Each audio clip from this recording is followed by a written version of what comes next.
What is good, YouTube? It's your boy Jason from the Lock Talk, and we're back for another NBA video breakdown for February 10th, 2025.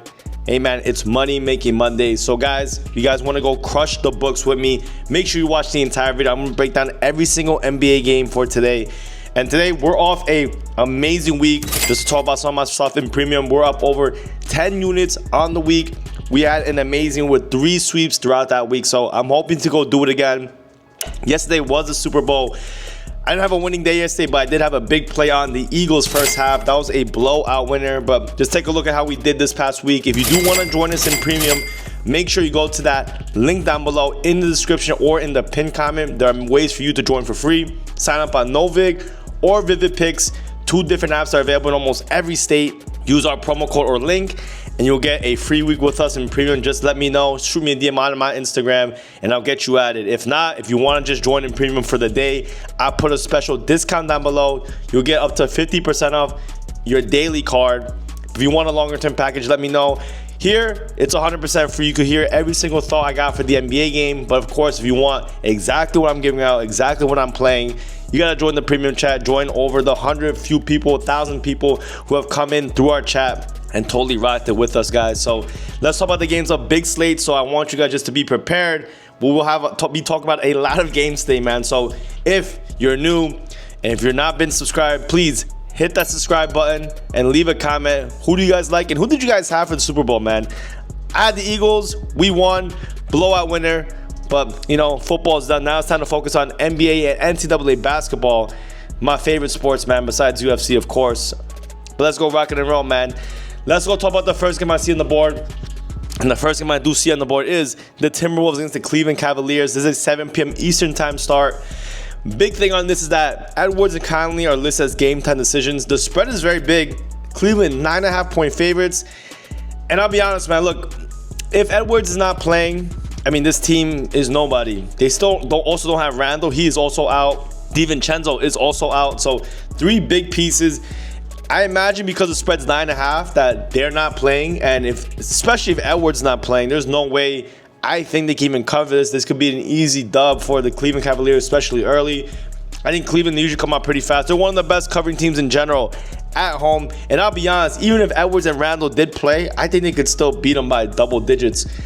I like the spread. I mean, Cleveland, they do have injuries as well, but not as bad. They did trade LeVert and a few of their bench players, but I mean, they're still a very solid team. I think they also traded Niang. I mean, a bunch of guys, man. So Dean Wade is still out, Okoro's still out, but their starting lineup is still solid.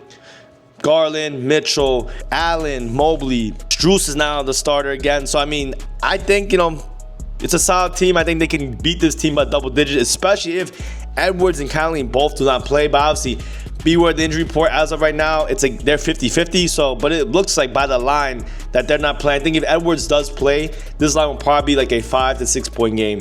All right, guys. Next game on the board I do see is the Atlanta Hawks against the Orlando Magic. And man, we've been crushing it with the Magic, man. First quarter spread, blowout winners. But those are in different situations. You got to pick your spots. Is there one for today? Well, let me say this. Atlanta, man, 5.5-point favorites on the road. Always love looking their way, but it looks like they definitely sold out in their season. They traded a lot of guys. I mean, they don't have Jalen Johnson. He's been out for the rest of the season. I mean, now they have George Niang starting as their power forward. No more Hunter. I mean, Trae Young looks like he is going to play. Dyson Daniels has been absolutely killing it. Richard has been killing it. Okongwu will still be the starting center. Capella, I think he's hurt or he has not been the starter for a long time. Orlando, in my opinion, they're getting back to their old form. They did get a win off the Spurs their last time. It ended up being a lot closer than it should have been probably. But nonetheless, they got the job done. Magic, I mean, they're one of the best defensive teams. Atlanta has a very poor defense, and I think it's a good matchup for Orlando. I mean, people are probably going to be shocked that they're laying 5.5 points given how poorly they have been playing. But they've had a tougher schedule. Now they're back home, back in their groove. They got a dub yesterday. I think they continue on this. Give me the Magic minus 5.5. That's why I would lean on this game, especially with the lack of injuries they're having. Even though Jalen Suggs is not coming back yet, Magic with Banchero, with Franz Wagner, I think they can absolutely smoke these guys. So give me the Magic. I think their defense will continue to rise and their form will get back to their old form. Magic, if you don't remember, one of the best teams last year when they were all healthy. And I think they get back to it at some point. And this could be a good start. All right, guys, next game on the board I do see the San Antonio Spurs against the Wizards. And man, look, the Wizards, they lost their last game, but they were on a 4-game win and cover streak, so they were doing pretty good, man. I think the Wizards, they're obviously getting a lot of points. San Antonio, I mean, they've been playing pretty well. I mean, they haven't really been putting it together ever since the trade. I think that it's going to take some time to incorporate De'Aaron Fox. He needs to be the main point guard, man. They got to put Chris Paul on the bench, in my opinion. The team is not somewhere I want to lay a lot of points, even against the Wizards.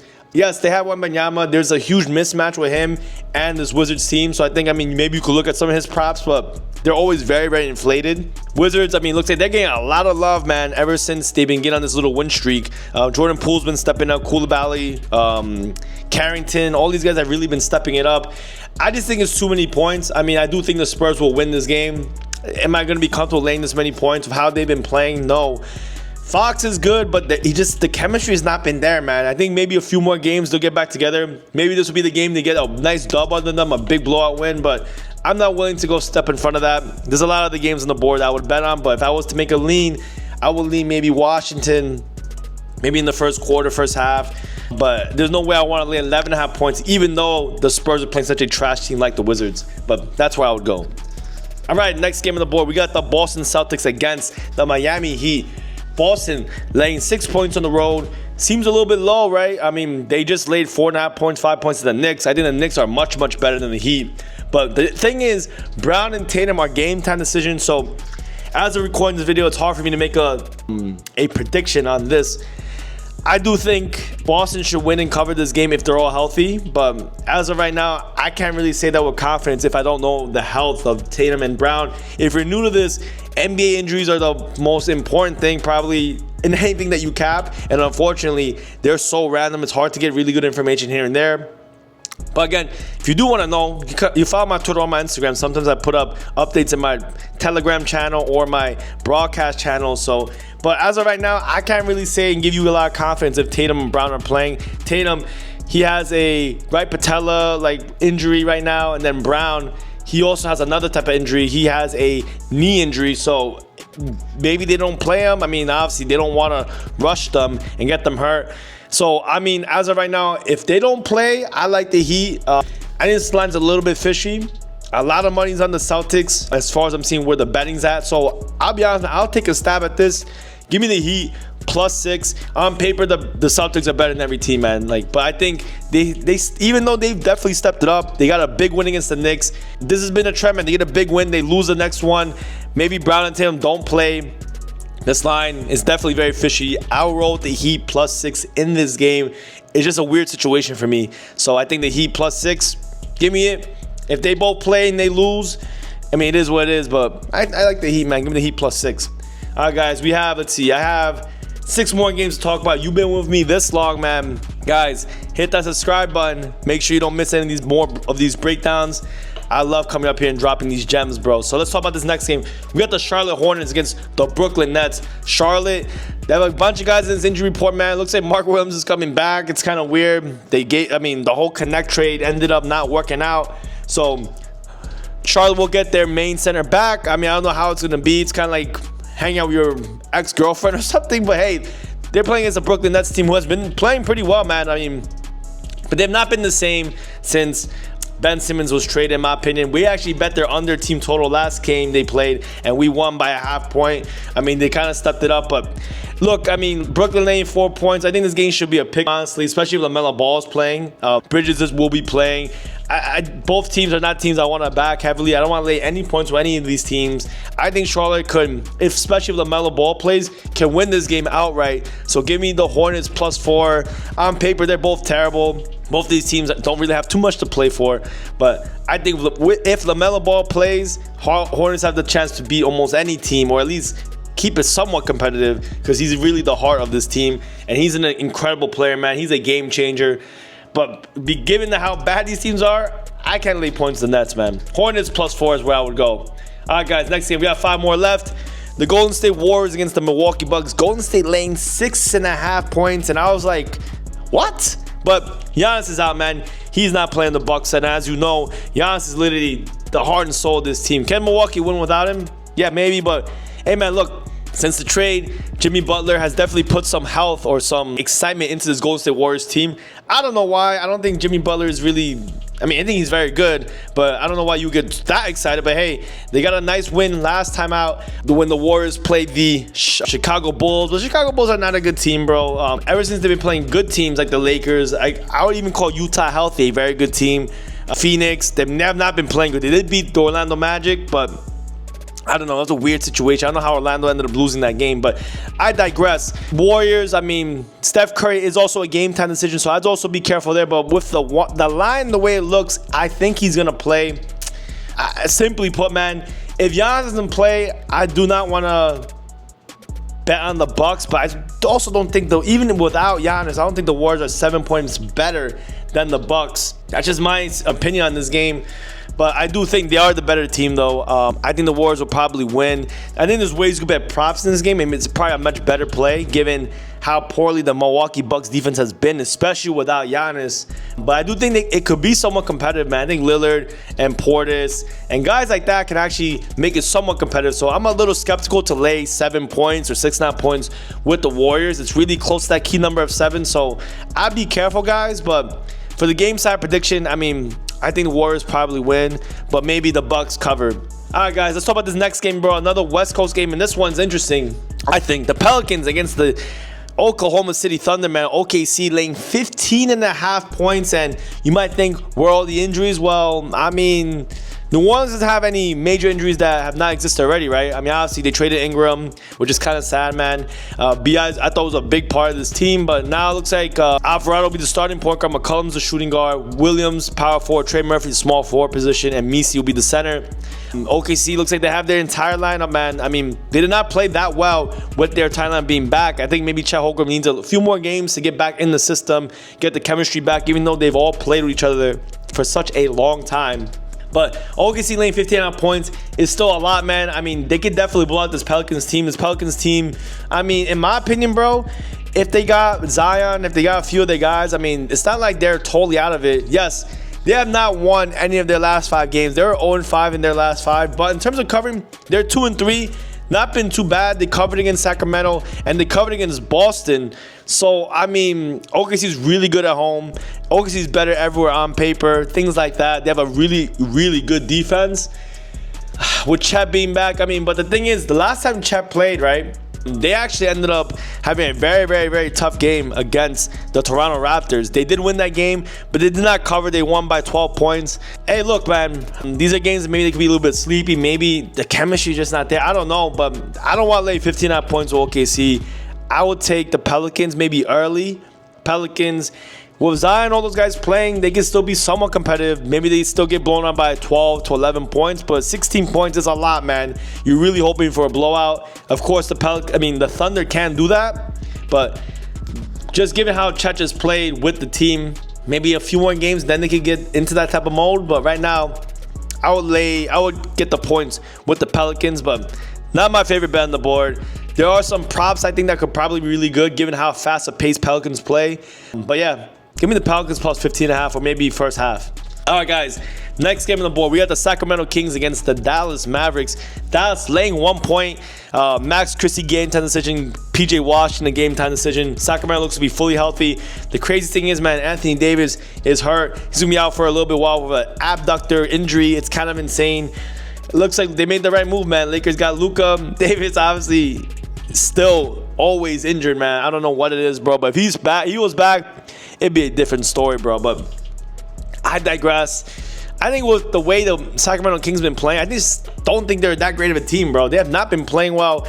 Levine, bro, I'm telling you, man, he's a good scorer, but he doesn't play any defense. Even though he's played with DeRozan, I thought it was a weird trade. I thought they should have kept Fox, but if Fox wanted out, it is what it is, man. The Kings, though, they did get a win against the Pelicans, but it's not been a good team. They did lose to Portland, Orlando, and OKC. I think they beat Minnesota without Edwards. Maybe they played with him, but I don't know. Dallas has been playing very, very well, even without Davis. So in a pick'em type spot, I don't think the Kings' defense has been good at all. They have a decent offense, but Dallas' defense is actually pretty good. So give me Dallas, man, a pick'em spot. I think Dallas wins this game outright.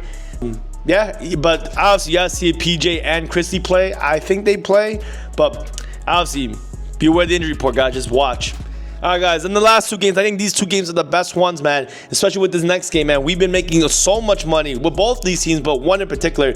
We got the Portland Trailblazers against the Denver Nuggets, man. And Portland, man, they've been on absolute fire. I mean, I guess they didn't win their last game, but for me, I mean, we've been betting their first halves, first quarters. We've been betting them and winning, bro. I think I've won 8 straight bets with the Portland Trailblazers. I even went in person to FanDuel and bet a Portland Trailblazers for a video reel, and they absolutely killed the Kings. But yeah, just to go back, recap on the Trailblazers, they did lose to the Minnesota Timberwolves. They lost outright. So are they back on their losing ways? But before that, they had like, what, 11 to 10 straight wins and covers outright. They were the best rated defense. Now they're going to be going against a Denver team who has been red hot, bro. Red hot. I mean, they've had 4 straight covers and 4 straight wins. 5 straight wins, but one of them, the first one of the 5 was not a cover. They beat the Chicago Bulls, but did not cover that game. So, you look, man, I mean, Portland, their defense has definitely stepped it up. DeAndre Ayton is someone that could probably cover Jokic, but the rest of the team has still been solid, man. Murray, Porter, Braun, Gordon. We'll see if Jeremiah Grant plays for the Portland Trailblazers, but Denver, man, is laying out a lot of points at home. Portland getting 9.5 points on the road, man. I mean, we'll see, bro. Could this be the start of their spiral back down to where they were before? But 23 and 30, they have a chance to maybe kind of make some type of run. Who knows? But they've definitely been stepping it up. There's a lot more big money on the Nuggets, though, as far as see what the money share is right now. Man, I don't know. It's tough, man. Portland on paper recently been playing very well. The Nuggets, I mean, they have a very strong offense. Their defense, however, though, not the best. I definitely like some props in this game. That's for absolutely sure. But in terms of where the Nuggets, where they're kind of like the best at, they're not good at protecting the rim. They're one of the worst rim protecting defenses in the league. And if you guys watch my previous videos, man, the Portland Trailblazers love to attack the basket. They love to attack in transition. I actually think this could be a decent matchup for the Portland Trailblazers. People are going to look at their last game. They're going into Denver. It's a very tough place to play. But I like the Portland Trailblazers plus the points. I think if they play with their style that they've been winning with, they definitely can keep this game somewhat close and maybe even win this game outright again. Yeah, give me the Trailblazers, man. See if the money train can continue. But, all right, guys, last game on the board, man. If you've been here with me this long, man, you're a real one. Put a thumbs up, man. I really do appreciate you guys. I want to keep on coming up here all the time and dropping plays like this. Let's talk about this last play. The Utah Jazz against the LA Lakers, man. Utah has everyone healthy, and it looks like Doncic might be back. He's a game-time decision, so we will see if he plays. I don't know if he's playing or not. LeBron James game-time decision, but the way the line looks, 13 points, I think Luka's playing. But look, I'm going to say this right now. Luka has not played in weeks. This will be the first time he plays with this team ever, besides probably practice. Give me Utah, bro. Utah plus 13. They have Kessler, Collins, Markin, and Clarkson, and Collier all playing. They can match up well with this team, even if Luka was playing for a little while. 13 points is way too much in my opinion. Yes, the Lakers defense has stepped it up. Yes, the Lakers have a good offense. Yes, they got the baby goat in Luka, but he just came back. He's just coming back. There's no way I want to lay 13 points. I'm going to fade the hype. I'm going to take the Utah Jazz plus the points. And guys, thank you so much for watching me on this video. If you have any questions, let me know, and I'll see you guys on the next one.